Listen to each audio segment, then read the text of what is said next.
आज का ये एपिसोड शुरू करने से पहले एक छोटी सी बात। क्या आप भी अपना पॉडकास्ट बनाने की सोच रहे हैं? तो एंकर ट्राई कीजिए।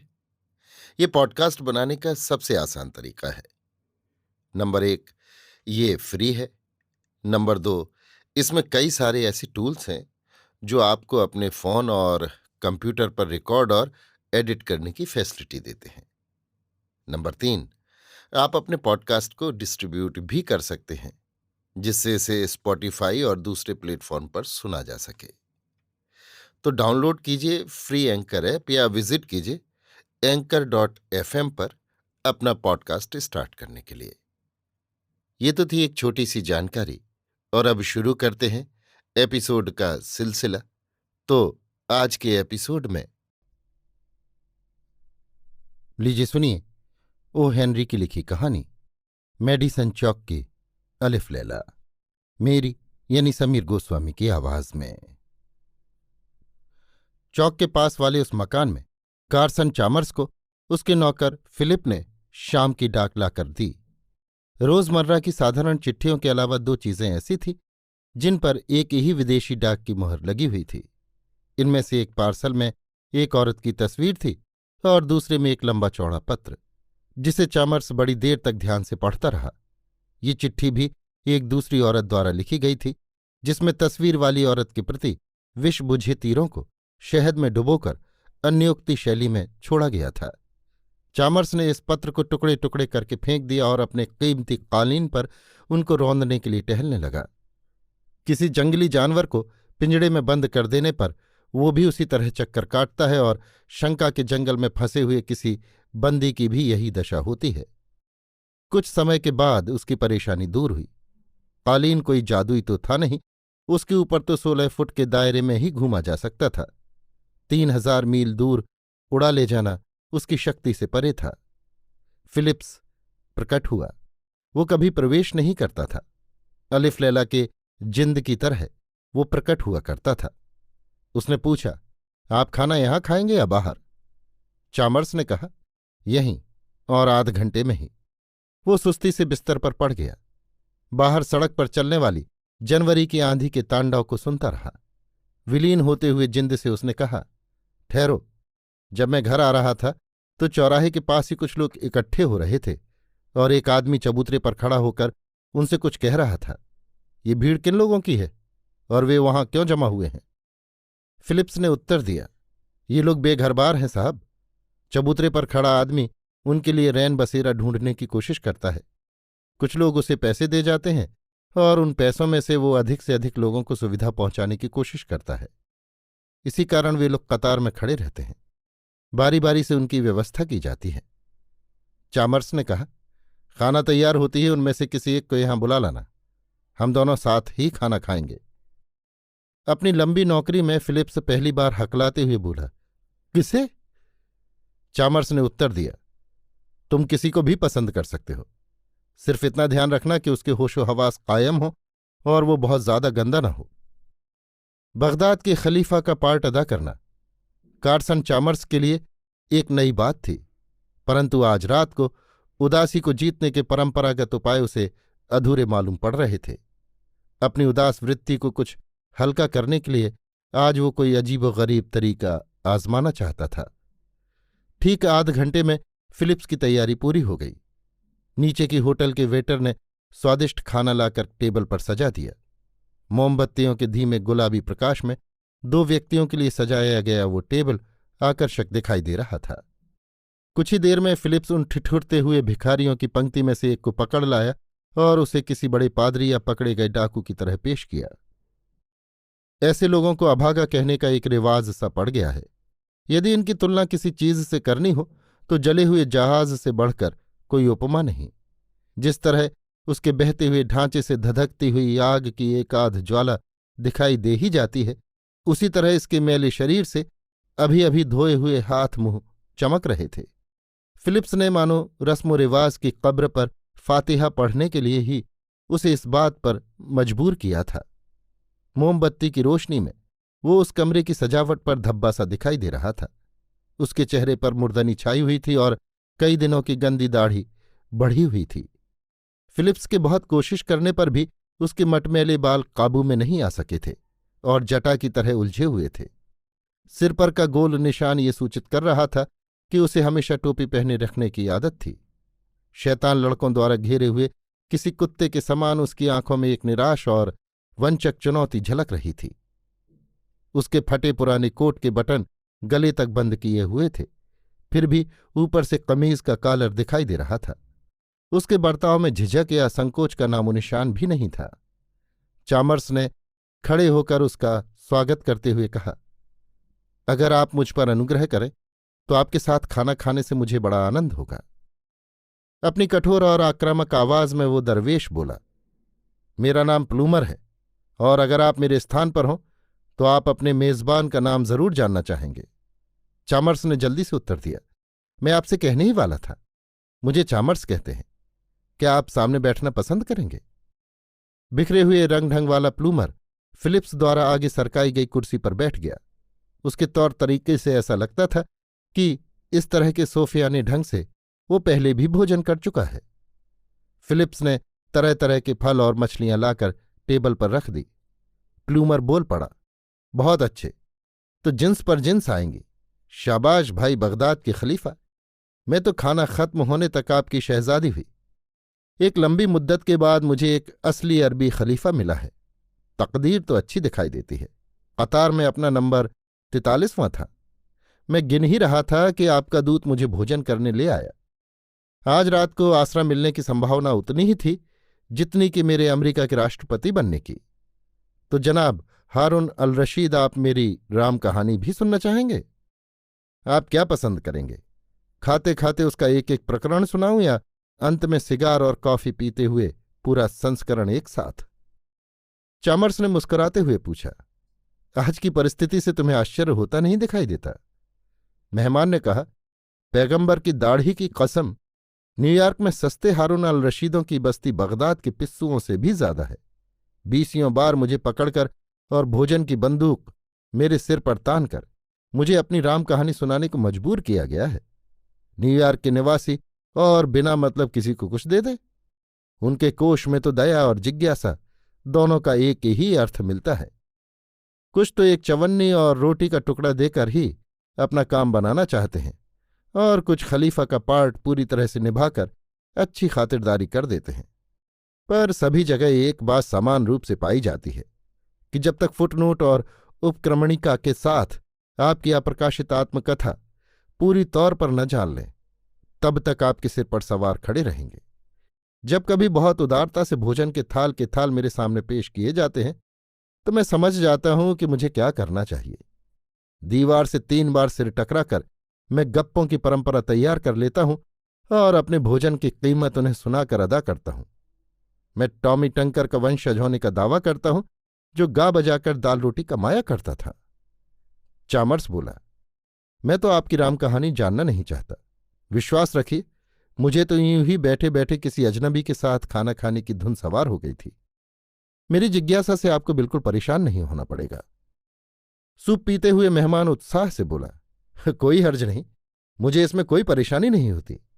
किसी खलीफा के सामने तो मैं किसी लाल जिल्द वाली पूर्वीय पत्रिका से कम नहीं हूं। दरअसल हम रैन बसेरा ढूंढने वाले खाना बदोशों ने इस प्रकार के कार्यों के लिए अपने भाव भी बांध रखे हैं। हम इतनी गिरावट तक कैसे पहुंचे, ये जानने की इच्छा सबको होती है। इसलिए हमने निश्चित भावों की तालिका बना रखी है। 1 गिलास बियर और 1 सैंडविच के बदले में मैं ये सुनाता हूं कि मेरी ये दुर्दशा शराब के कारण हुई। मांस और गोभी का सालन और 1 कप कॉफी के बदले में जो कहानी सुनाई जाती है उसकी रूपरेखा इस प्रकार होती है। निर्दय मकान मालिक, 6 महीने अस्पताल में बीमार और बेकारी, पेट भर भोजन और रात को सोने की व्यवस्था के लिए अठन्नी के बदले में शेयर बाजार में नुकसान, दिवाला और पतन की कहानी सुनानी पड़ती है। आज आपने जो खातिरदारी की है इसका अनुभव जीवन में पहली बार हुआ है। उसके उपयुक्त कोई कहानी भी मेरे पास नहीं है। परंतु मिस्टर चामर्स, यदि आप सुनना चाहें तो मैं आपको अपनी सच्ची राम कहानी सुना सकता हूं। मेरा विश्वास है कि गढ़ी हुई किसी भी कहानी से इस कहानी पर विश्वास करना ज्यादा मुश्किल होगा। 1 घंटे बाद आगंतुक संतोष की सांस छोड़कर आराम से बैठ गया। फिलिप्स ने टेबल साफ करके कॉफी और सिगार ला दी। चेहरे पर एक रहस्यमयी मुस्कुराहट लाकर आगंतुक ने पूछा, आपने कभी शेरार्ड प्लूमर का नाम सुना है? चामर्स बोला, हाँ, नाम तो सुना है। शायद वो एक चित्रकार था जिसकी कुछ वर्ष पहले काफी ख्याति थी। मेहमान बोला, हाँ, कोई 5 वर्ष पहले, परंतु उसके बाद तो मैं ऐसा गिरा कि फिर संभाल ही न सका। वो शेरार्ड प्लूमर मैं ही हूं। मैंने अपना आखिरी चित्र $2000 में बेचा था, परंतु उसके बाद तो मुझसे कोई मुफ्त में भी चित्र बनवाने को तैयार न हुआ। चामर्स ये पूछने का लोभ संवरण न कर सका, क्यों, ऐसी क्या बात हो गई? प्लूमर ने गंभीरता से उत्तर दिया, बात इतनी विचित्र थी कि मैं खुद भी समझ नहीं सका। कुछ दिन तक तो चैन की बंसी बजी, बड़े बड़े लोगों से मुलाकात हो गई और चित्रों की मांग दनादन बढ़ती गई। अखबारों ने भी प्रशंसा के पुल बांध दिए, परंतु उसके बाद ही विचित्र बातें होने लगीं। जैसे ही मैं कोई चित्र पूरा करता, लोग उसे देखने आते और एक दूसरे की ओर देखते हुए कानाफूसी करने लगते। जल्द ही मुझे इस रोग की जड़ मालूम पड़ गई। अनजाने ही जिन व्यक्तियों के मैं चित्र बनाता, उनके चेहरों पर उनके हृदय के गुप्त भावों को अंकित करने की मुझ में शक्ति आ गई। मैं नहीं जानता कि ऐसा क्यों हुआ। वैसे तो मैं जैसा देखता था वैसा ही चित्रित करता था, परंतु परिणाम कुछ और ही निकलता। मेरे कुछ ग्राहक तो इतने नाराज हुए कि उन्होंने अपने चित्र खरीदने से इनकार कर दिया। एक बार मैंने एक अत्यंत सुंदर और प्रसिद्ध महिला का चित्र बनाया। पूरा होने पर महिला के पति बहुत देर तक तो उसे घूर घूर कर देखते रहे और अगले हफ्ते उन्होंने तलाक की दरख्वास्त दे दी। इसी तरह एक साहूकार का किस्सा भी मुझे याद है। मैंने एक बार उनका चित्र अपनी स्टूडियो की प्रदर्शनी में लगा दिया। उनके किसी परिचित ने मुझसे आकर पूछा, क्या वो सचमुच ऐसा दिखाई देता है? मैंने उत्तर दिया कि मैंने अपना काम ईमानदारी से किया है। इस पर वो महाशय बोले, परंतु मैंने उसकी आंखों में ऐसे भाव तो कभी नहीं देखे। मैं फौरन उसकी पीढ़ी पर जाता हूं और अपना रुपया छुड़ाकर किसी दूसरे बैंक में जमा करवा देता हूं। भागता हुआ वो साहूकार की पीढ़ी पर पहुंचा, परंतु उसका रुपया और साहूकार दोनों गायब हो चुके थे। उसके बाद जल्द ही मेरी आजीविका बंद हो गई। लोग नहीं चाहते थे कि उनके गुप्त दुर्गुणों का दर्शन उनके चित्रों में हो। चेहरे पर बनावटी मुस्कुराहट लाकर और मुंह मटकाकर वे किसी को भी धोखा दे सकते थे, परंतु मेरे चित्रों से ये आशा रखना व्यर्थ था। इसके बाद मुझे एक भी तस्वीर बनाने का ऑर्डर नहीं मिला और मुझे काम बंद करना पड़ा। कुछ दिनों तक मैंने एक अखबार में काम किया और फिर एक प्रेस में, परंतु वहां भी वही परेशानी आ खड़ी हुई। यदि मैं किसी फोटोग्राफ को देखकर उसकी नकल बनाने की कोशिश करता तो मेरे बनाए हुए चित्र में कुछ ऐसी विशेषताएं और भाव दिखाई देते कि जिनका फोटो में तो नामो निशान भी दिखाई नहीं देता। परंतु मेरा अंदाज है कि उन व्यक्तियों में वे गुण अवश्य रहे होंगे। इससे ग्राहक झगड़ा करते, औरतें तो मेरा सिर फोड़ देने को उतारू हो जाती और मेरी नौकरी चली जाती। गम गलत करने को मैंने शराब पीना शुरू कर दिया और जल्द ही गप्पे सुनाकर पेट भरने और खानाबदोशों की कतार में खड़े होकर आसरा ढूंढने की नौबत आ गई। खलीफा साहब, मेरी आप बीती सुनकर आप ऊब तो नहीं गए? आप चाहें तो मैं शेयर बाजार वाली दिलचस्प कहानी भी सुना सकता हूं, पर उसके लिए आंखों में आंसू लाने की जरूरत पड़ेगी, जो इतना बढ़िया खाना खाने के बाद संभव नहीं। चामर्स उत्साह से बोला, नहीं नहीं, इसकी आवश्यकता नहीं। मैं आपकी बात दिलचस्पी से सुन रहा हूं। आपके बनाए हुए हर चित्र में ये अप्रिय भाव दिखाई देते थे या कुछ चित्र आपकी तूलिका की करामात से बच भी जाते थे?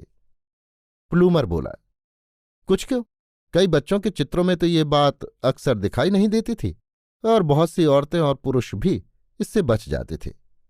आप जानते हैं, हर आदमी तो बुरा नहीं होता। जब उसके मन में कोई मैल नहीं होता था तो मेरे चित्रों में भी उसकी झलक नहीं आ पाती थी। ऐसा क्यों और कैसे होता था, इसकी मीमांसा तो मैं नहीं कर सकता, परंतु ऐसा होता जरूर था। विदेशी डाक से आया हुआ वो फोटो चामर्स की टेबल पर अब तक यों ही पड़ा था। 10 मिनट बाद उसने प्लूमर से रंगीन खड़िया द्वारा उसकी नकल करने को कहा। कोई 1 घंटे बाद कलाकार अपनी जगह से उठ खड़ा हुआ और उसने अंगड़ाई ली। जम्हाई लेता हुआ वो बोला, काम पूरा हो गया। माफ करना, मुझे बहुत देर लग गई, पर काम बहुत दिलचस्प रहा। कल रात भी बिस्तर नसीब नहीं हुआ और आज तो मैं इतना थक गया हूं कि अब आज्ञा चाहता हूं। अच्छा गरीब नवाज, खलीफा साहब, नमस्ते। चामर्स उसे बाहर के दरवाजे तक छोड़ने गया। जाते समय उसके हाथ में कुछ नोट थमा दिए। प्लूमर बोला, वाह वाह, मुझे इनकी जरूरत भी थी। इसके लिए और बढ़िया भोजन के लिए बार बार धन्यवाद। आज की रात को तो मैं फूलों की सेज पर सोकर बगदाद के स्वप्न देखूंगा। मुझे आशा है कि सुबह उठने के बाद आज रात की घटनाएं कहीं ख्वाब की बातें न मालूम हो। अच्छा जनाब खलीफा साहब, फिर एक बार सलाम। चामर्स फिर कालीन पर चक्कर काटने लगा। कमरे के दायरे में उस टेबल पर वो बार बार जाता जिस पर प्लूमर द्वारा बनाया हुआ चित्र रखा था। 2-3 बार उसने पास जाकर चित्र को देखने की कोशिश की, पर असफल रहा। चित्र के नीले और सुनहरे और भूरे रंगों की आभा तो उसने देखी, परंतु उसके हृदय की आशंका ने चित्र के चारों ओर मानो ऐसी दीवारें खड़ी कर दी थी जो उसे दूर ही रोक देती थी। वो बैठकर स्वस्थ होने की कोशिश करने लगा। सहसा उसने घंटी बजाकर फिलिप्स को बुलाया। इसी मकान में रीहनमैन नाम का एक कलाकार रहता है, क्या तुम उसके कमरे का नंबर जानते हो? फिलिप्स बोला, हाँ साहब, वो सबसे ऊपर की मंजिल पर पहले ही कमरे में रहता है। उनसे जाकर कह दो कि 2-4 मिनट के लिए नीचे आने की कृपा करे। तुरंत ही रीहनमैन नीचे आ गया। अपना परिचय देकर चामर्स बोला, मिस्टर रीहनमैन, सामने के टेबल पर खड़िया से बनाया हुआ एक चित्र पड़ा है। यदि आप उसे देखकर उसके कलात्मक गुण दोषों के विषय में अपनी राय दे सकें तो बड़ी कृपा होगी। नौजवान कलाकार टेबल के पास गया और चित्र को उठाकर देखने लगा।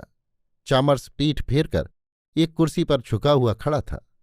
अंत में उसने कहा, कहिए आपकी क्या राय है? कलाकार बोला, इसकी जितनी प्रशंसा की जाए कम है। ये सचमुच किसी कलागुरु की कृति मालूम पड़ती है, जिसकी हर रेखा स्पष्ट, मोहक और खरी है। बड़े आश्चर्य की बात है कि खड़िया का इतना सुंदर चित्र मुझे इन वर्षों में देखने को नहीं मिला। नहीं भाई, मैं जानना चाहता हूं कि जिस व्यक्ति का ये चित्र है उसके चेहरे के बारे में तुम्हारे क्या विचार हैं? रीहनमैन बोला, ये चेहरा, ये तो किसी देवी का ही हो सकता है। क्या मैं पूछ सकता हूं कि ये कौन? मेरी पत्नी। चामर्स चिल्लाया और उसने उस आश्चर्यचकित कलाकार को आलिंगन में कसके उसका हाथ झचकोरते हुए उसकी पीठ थपथपाई। मेरे दोस्त, वो मेरी पत्नी है जो इस समय यूरोप की यात्रा कर रही है। ये खड़िया का चित्र ले जाओ और इसके आधार पर एक ऐसा चित्र बनाओ जो तुम्हारे जीवन का सबसे महान चित्र हो। मैं तुम्हें मुंह मांगा मूल्य दूंगा। अभी आप सुन रहे थे ओ हेनरी की लिखी कहानी मेडिसन चौक की अलिफ लैला, मेरी यानी समीर गोस्वामी की आवाज में।